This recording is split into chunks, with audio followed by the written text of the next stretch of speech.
नमस्कार दोस्तों, स्वागत है हमारे चैनल सफलता के सपने में। आज एक और नया वीडियो लेकर आए हैं। बुद्धा जी की ये कहानी आज आपको जीवन की एक बहुत अनमोल सीख देगी, इसलिए वीडियो को आखिर तक देखें और अनमोल ज्ञान प्राप्त करें। यह सुनने के बाद से जीवन में कभी हार नहीं मानोगे। चलिए दोस्तों, वीडियो को शुरू करते हैं। एक समय की बात है, गौतम बुद्ध के हजारों शिष्य उनके पास अध्ययन करने आते थे। गौतम बुद्ध से जब भी कोई चीज से ज्ञान प्राप्त कर लेता था तो उसे किसी दिशा में लोगों को जागरूक करने तथा शिक्षा देने के लिए भेज दिया करते थे। बुद्ध का एक शिष्य बुद्ध के आश्रम में लगभग 6 सालों से था।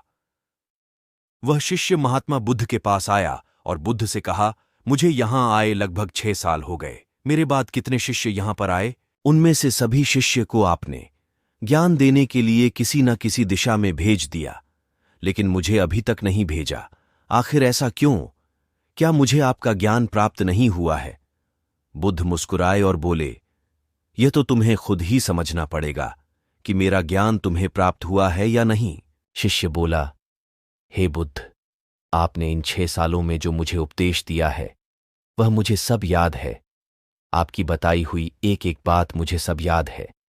आप कुछ भी मुझसे पूछ सकते हैं, मैं हर उत्तर देने के लिए तैयार हूं। आप मुझे एक मौका तो दे ताकि मैं किसी भी दिशा में जाकर लोगों को अपने ज्ञान के बारे में बता सकूं।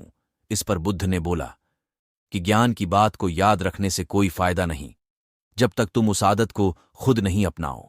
शिष्य ने कहा, जो भी हो, कृपया मुझे एक मौका जरूर दें। आप मुझ पर भरोसा रखें। मैं सभी को अपने ज्ञान से प्रभावित कर सकता हूं। मैं लोगों को ऐसी बातें बता सकता हूं जिससे लोगों के जीवन में शांति आ जाएगी और वह अपना शांतिपूर्ण जीवन जी पाएंगे। तो फिर बुद्ध ने कहा, अभी तुम तैयार नहीं हो। जब तुम उसके लिए तैयार हो जाओगे तो फिर मैं तुम्हें खुद ही किसी दिशा में जाने के लिए बोल दूंगा। शिष्य ने कहा, क्या आपने मुझे इन 6 वर्षों में इतना भी ज्ञान नहीं दिया कि मैं किसी को प्रभावित ना कर पाऊं? बुद्ध ने कहा, ठीक है, तुम पूर्व दिशा में चले जाओ। वहां एक गांव मिलेगा। वहां से भिक्षा मांग कर लाना और अपने ज्ञान से लोगों की मदद करना। कल सुबह तुम वहां अकेले जाना और शाम में आकर मुझे बताना कि तुमने लोगों की सहायता कैसे की। शिष्य यह बात सुनकर बहुत खुश हुआ और आशीर्वाद लेकर चला गया। वो रात भर ज्ञान समेटता रहा और मन ही मन सोच रहा था कि मैं वहां ज्ञान का ऐसा छाप छोड़ूंगा कि वहां के लोगों के साथ बुद्ध भी मुझसे प्रभावित हो जाएंगे। सुबह उठकर वह महात्मा बुद्ध को प्रणाम करने गया। उन्हें प्रणाम कर वह पूर्व दिशा की तरफ निकल गया। शाम को जब वह वापस आया तो बुद्ध ने देखा कि शिष्य के माथे पर चोट लगी है और खून बह रहा है। बुद्ध ने उसे पट्टी की और पूछा, तुम्हें चोट कैसे लगी? शिष्य ने कहा, वहां के लोग बेहद ही दुष्ट हैं, उन्हें जरा भी बुद्धि नहीं है। मैं उस गांव में भिक्षा लेने गया, पर किसी ने मुझे भिक्षा नहीं दी। सब मुझे वहां गालियां दे रहे थे। एक व्यक्ति ने भिक्षा तो दी थी, लेकिन नीचे फेंककर और कहा, इसे उठा लो। मैंने उन्हें काफी समझाया, लेकिन मेरी बात सुनने को तैयार ही नहीं थे। उन्होंने मेरे साथ हाथापाई की, जिससे मुझे चोट लग गई। बुद्ध, आप मुझे दूसरी जगह भेजिए जहां के लोगों में ज्ञान हो, वो इस तरह ना हो। बुद्ध शिष्य की बात सुनकर मुस्कुराए और बोले, अगर दूसरे गांव में भी ऐसे ही गांव के लोग होंगे तब तुम क्या करोगे? शिष्य ने कहा, हे बुद्ध, मैं ऐसे लोगों को कोई ज्ञान नहीं दे सकता। वह लोग अज्ञानी है, उन्हें कौन समझाए?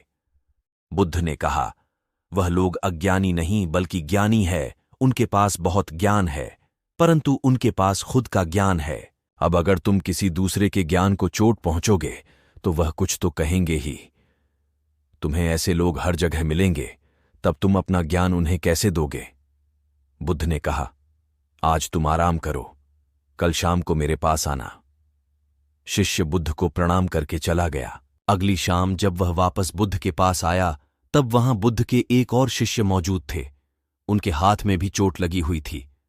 बुद्ध ने शिष्य के हाथ पर चोट देख उस पर पट्टी की और उससे पूछा, तुम्हें यह चोट कैसे लगी? शिष्य ने कहा, आपने पूर्व की ओर एक गांव में मुझे जाने के लिए कहा था तो वही मुझे चोट लगी। बुद्ध ने कहा, वहां तुम्हारे साथ क्या क्या हुआ तुम मुझे बताओ। शिष्य ने कहा, वहां पर मैंने सबसे भिक्षा मांगी, लेकिन किसी ने भी भिक्षा नहीं दी। एक व्यक्ति जिसने भिक्षा दी भी तो मुझे जमीन पर फेंक कर दी थी और कहा उसे उठा लो, तो मैंने उसे उठाकर अपने झोले में रख लिया और मैंने उसे सफल होने का आशीर्वाद दिया। तब उस व्यक्ति ने मुझसे कहा, आप बड़े अजीब लगते हो, मैं आपका अपमान कर रहा हूं और आप मुझे आशीर्वाद दे रहे हो। तो मैंने उनसे कहा कि आप दानी हो, आपने मुझे दान दिया है, इसलिए मैं आपको आशीर्वाद दे रहा हूं। फिर मैं वहां से आगे गया तो कुछ लोगों ने मुझे वहां से वापस जाने के लिए कहा। उन्होंने मुझे कुछ अपशब्द कहा और मुझ पर पत्थर भी फेंके, जिससे मुझे चोट लग गई। और जब मैं वापस आ रहा था तब रास्ते में मैंने एक मां को रोते हुए देखा।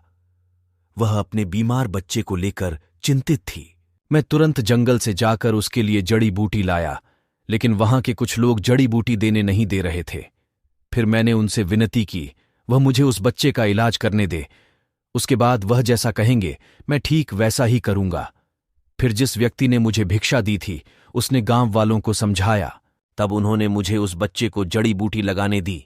उसके कुछ देर बाद वह बच्चा ठीक हो गया। फिर गांव के जिन लोगों ने मुझसे अभद्र व्यवहार किए थे उन्होंने मुझसे माफी मांगी और धन्यवाद कहा। फिर मैं वहां से वापस आ गया। हे बुद्ध, मेरी आपसे एक विनती है। उस गांव के लोग बहुत भोले भाले हैं, क्या मैं रोज उसी गांव में जाकर भिक्षा मांग सकता हूं? यह सभी बातें पहला शिष्य खड़ा होकर बड़े ध्यान से सुन रहा था। उसने यह सुनते ही बुद्ध के चरणों में गिरकर कहा, हे बुद्ध, मैं समझ गया हूं कि अभी मैं उस लायक नहीं हुआ हूं कि मैं दूसरों को ज्ञान दे सकूं। बुद्ध ने कहा, हमें बाहर वैसे ही लोग दिखाई देते हैं जैसे हम अंदर से होते हैं। जब तक स्वयं को नहीं बदल सकते तब तक किसी को नहीं बदल सकते हैं। खुद में बदलाव लाना ही जरूरी है। अपने आप में बदलाव लाकर ही इस दुनिया को आप जीत सकते हो। तो दोस्तों, ये वीडियो आपको कैसी लगी? उम्मीद करता हूं इस कहानी से प्राप्त ज्ञान से अब आपके जीवन में सकारात्मक बदलाव जरूर आएगा। हम अपने इस वीडियो पर ऐसी ही तमाम ज्ञान से भरी कहानी लाते रहते हैं।